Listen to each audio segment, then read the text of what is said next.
Dans un monde où beaucoup ont la sensation de sous-exister, il existe une solution simple et à la fois challengeante pour vivre une vie qui vaut la peine d'être vécue. Et cette solution, c'est jouer ta note. C'est-à-dire te débarrasser des conditionnements qui t'empêchent d'être qui tu as réellement envie d'être et faire ce que tu as réellement envie de faire de ta vie. Quand tu réapprends à jouer ta note, tu détruis automatiquement tout un tas de blocages et reconnectes un niveau de kiff, d'énergie et de pouvoir sur ta vie radicalement différent. Jouer ta note est simple, mais pas facile. Et c'est pour ça que dans ce podcast, je te partage les clés qui permettent à mes clients en coaching et qui te permettront de démarrer ce chemin. Je m'appelle Charles Ariel, bienvenue dans ce nouvel épisode de Joue ta putain de note. Aujourd'hui, je vais te parler d'un des plus gros bullshit du développement personnel, une des plus grosses idées reçues, et qui est aussi un piège dans lequel je suis tombé déjà et dans lequel tombent beaucoup des gens que j'accompagne. Il y a quelques semaines, j'ai fait un résumé des 10 pièges dans lesquels tombent le plus souvent les gens que j'accompagne avant de travailler avec moi, lorsqu'il s'agit de vivre une vie remplie de kiff, et lorsqu'il s'agit d'avoir plus d'énergie au quotidien, lorsqu'il s'agit d'avoir une vie inspirante. Et donc j'ai répertorié les 10 pièges dans lesquels les plus communs. 3/4 d'entre eux, je suis moi-même tombé dedans, et ça m'arrive encore aujourd'hui de tomber dedans. Et pour le reste, les gens que j'accompagne sont tombés ou tombent dedans. Et donc je pense que je vais faire plusieurs épisodes du podcast pour te parler de ces 10 différents pièges. Et aujourd'hui, je vais commencer par le piège de la motivation. Pour moi, il y a les 3 plus gros bullshit que je connaisse dans le développement personnel quand il s'agit d'avoir une vie remplie de kiff. Il y a la motivation, il y a le bonheur, il y a la confiance en soi. Il y en a d'autres, mais pour moi, c'est les 3 qui ont l'impact la plus néfaste. Alors, je ne te parlerai pas du bonheur et de la confiance en soi dans cet épisode, je vais parler uniquement de la motivation.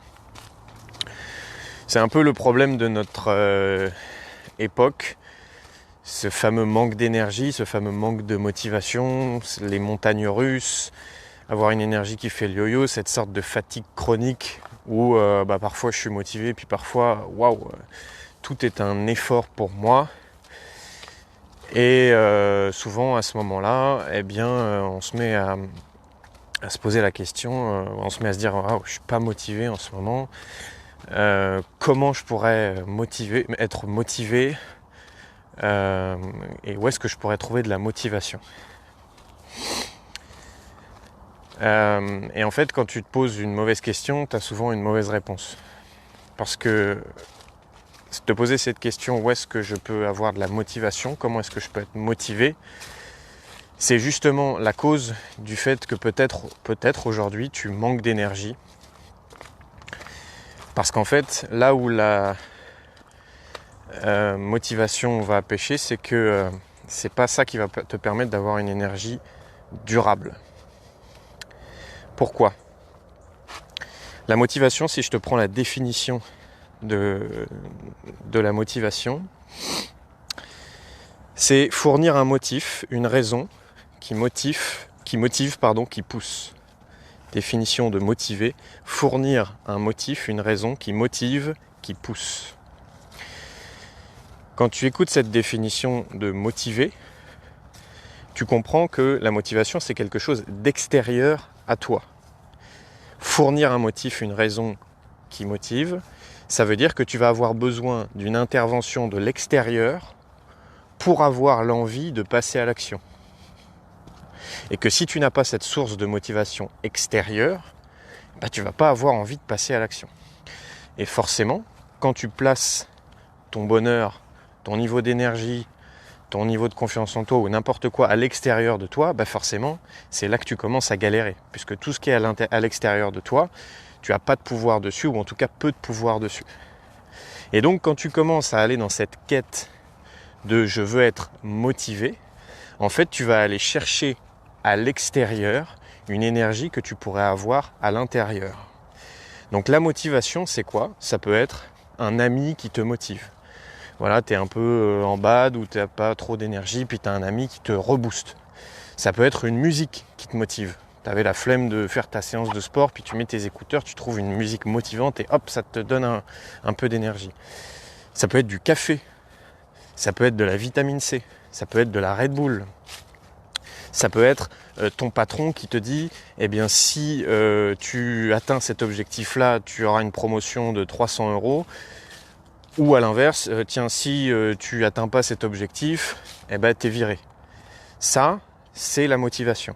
Une source extérieure, c'est le mode carotte-bâton.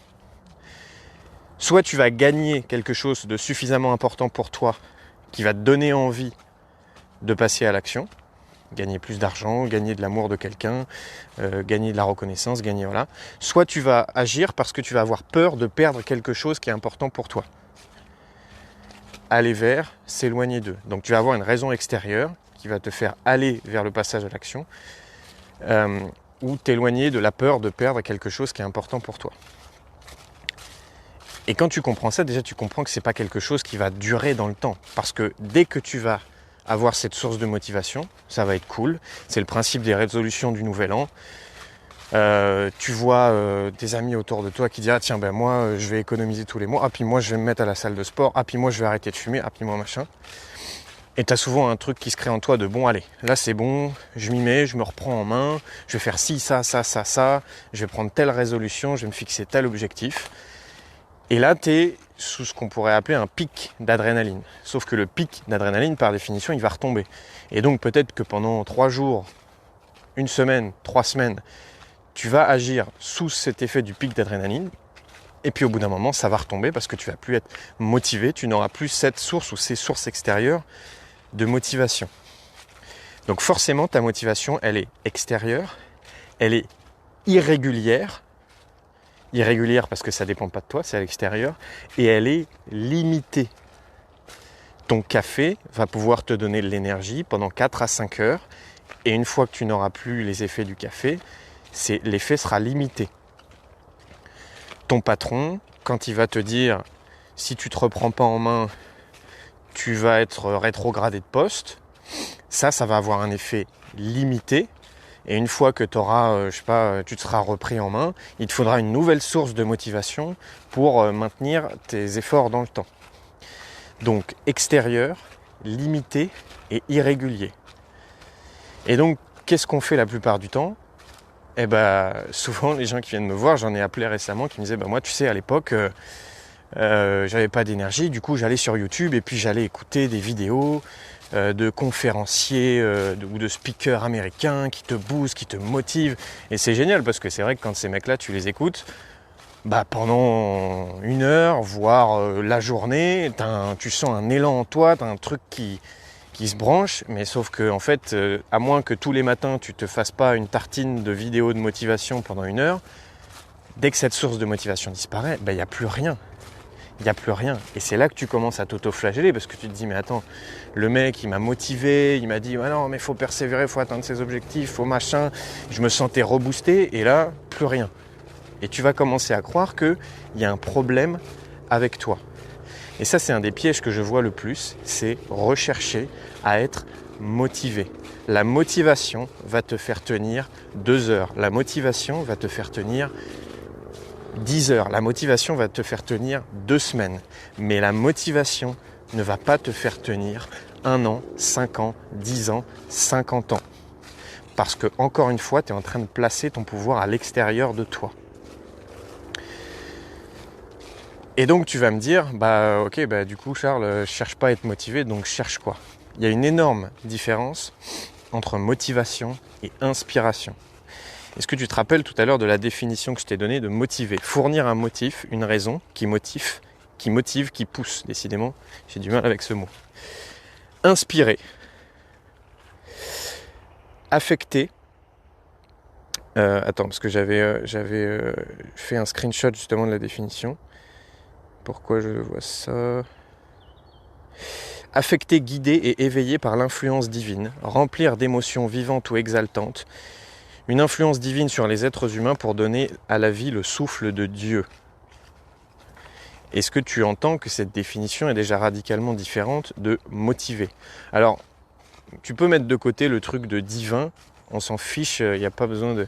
C'est pas une question d'être croyant, de ne pas être croyant, on s'en fiche, mais est-ce que tu vois un peu la nuance déjà entre les deux définitions? Affecté, guidé et éveillé par l'influence divine, remplir d'émotions vivantes ou exaltantes. Donc si tu enlèves la partie divine, tu peux garder que cette définition-là, remplir d'émotions vivantes et exaltantes. L'inspiration, à la différence de la motivation, c'est quelque chose qui va venir de l'intérieur de toi. Et forcément, comme ça va venir de l'intérieur de toi, c'est durable. C'est durable parce que tu vas plus avoir besoin d'aller chercher ces sources extérieures de motivation. Et si tu as besoin de motivation pour faire quelque chose, ça veut dire que ce quelque chose n'est pas vraiment important pour toi. Si tu as besoin de motivation pour faire quelque chose, ça veut dire que tu n'es pas inspiré par ce que tu fais. Si tu as besoin de motivation pour faire quelque chose, ça veut justement dire que peut-être c'est quelque chose que tu peux arrêter de vouloir essayer de faire parce que c'est pas ce qui est réellement important pour toi. La motivation, c'est pas la solution. C'est juste un symptôme de ton manque d'inspiration. La motivation est juste un symptôme de ton manque d'inspiration. Donc l'inspiration, c'est ce sentiment qui va venir de l'intérieur de toi. Forcément, comme ça va venir de l'intérieur de toi, déjà ça va être régulier. Parce que si tu sais comment activer ton niveau d'inspiration, forcément tu reprends le pouvoir. Et c'est une énergie qui va être illimitée. C'est-à-dire que là où la motivation va te faire tenir 2 semaines, l'inspiration, elle, peut te faire tenir 10 ans. Tu te rappelles, motivation, c'est irrégulier, extérieur et limité. L'inspiration, c'est intérieur, c'est régulier et c'est illimité. Et donc tu vas me dire, mais Charles, du coup, comment je fais pour être inspiré au quotidien? Forcément, ce qui t'inspire toi ne va pas être la même chose que ce qui m'inspire moi. On a tous un système de vrais désirs qui sont différents les uns des autres. Mes vrais désirs à moi, les choses qui vont m'inspirer, vont être différents de tes vrais désirs à toi. Et donc la partie la plus difficile de l'équation, c'est savoir qu'est-ce qui m'inspire, c'est-à-dire quels sont mes vrais désirs. Donc pour réactiver ton niveau d'inspiration, forcément ça demande d'avoir de la clarté sur quels sont mes vrais désirs.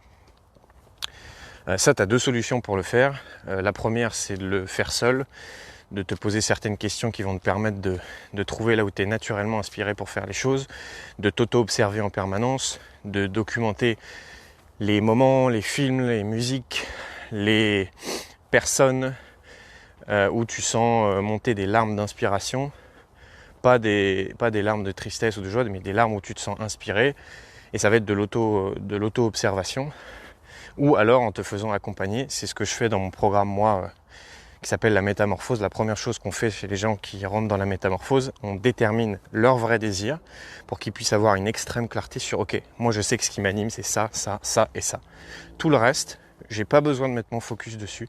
Je peux me concentrer que sur ça. Et c'est ça qui va me donner naturellement de l'inspiration au quotidien, et donc de l'énergie, et donc du kiff, et donc de la confiance en toi. Et donc, forcément, il y a tout un tas de symptômes qui vont disparaître quand tu vas être face à ça. Voilà pour le piège de rechercher la motivation. C'est le meilleur moyen si tu veux avoir une énergie fluctuante, une énergie en yo-yo. C'est surtout cherche à être motivé. Attention, je précise, et dans tous les pièges que je vais partager, ça va être le cas. La motivation, c'est pas mal. Ça m'arrive de boire du café. J'allais dire ça m'arrive de regarder des vidéos de motivation. Non, j'en regarde plus. Ça m'a bien suffisamment frustré à une époque. Je suis hyper content quand un ami me motive. Bref, ça n'est pas mal. Et si en plus d'être inspiré, tu as des sources de motivation extérieure, c'est juste génial. Le problème, c'est quand tu bases ton niveau d'énergie et de kiff sur ça, et que tu crois que la motivation, c'est la solution. Non. La motivation et ton besoin de motivation, c'est juste un symptôme que ce que tu fais n'est pas important pour toi. Et il y a quelques mois, j'avais publié cette phrase sur Facebook qui avait fait pas mal réagir. C'est si tu as besoin de motivation pour faire quelque chose, c'est que ce quelque chose, tu n'as pas vraiment envie de le faire. Voilà, n'hésite pas à réagir à ce podcast, à à me dire ce que tu en as pensé. Tu peux m'envoyer un message sur Facebook ou sur Instagram, Charles Ariel, et je serai heureux de répondre à ton message. À très vite.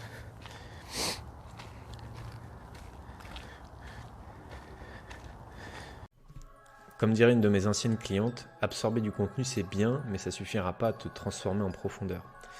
Donc si tu as envie d'aller plus loin que le contenu de ce podcast et que tu veux te débarrasser des blocages qui t'empêchent de faire passer ta vie à un autre niveau, tu trouveras dans la description de cet épisode les infos sur mon programme d'accompagnement La Métamorphose, qui est un programme d'accompagnement de 3 mois.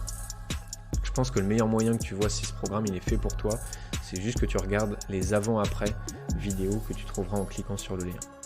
D'ici là, comme d'habitude, je te souhaite de jouer ta putain de note.